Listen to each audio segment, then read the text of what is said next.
2 மாம்பழங்களும் ஒரே மரத்தினுடைய ஒரே கிளையில் தான் வளர்ந்திருக்கு. ஒன்று மட்டும் ஏற்கனவே பழுத்திருக்கு, மற்றொன்று இன்னும் பழுக்காமல் இருக்கு.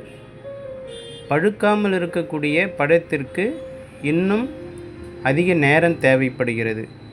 இந்த மாம்பழங்கள் மூலமாக இயற்கை நமக்கு ஒரு முக்கியமான பாடத்தை சொல்லிக் கொடுக்குதுங்க. நமக்கு முன்னால் சிலர் வெற்றி பெற்றதினால் நாம் தோல்வி அடைந்தவர்கள் என்று அர்த்தம் கிடையாது.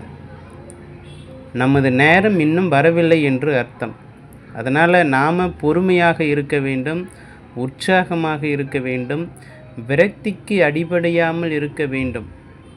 நம்முடைய சொந்த வெற்றியின் சந்தோஷத்தை அடைவதற்கு இன்னும் சிறிது காலம் தேவைப்படலாம், அவ்வளவுதான்.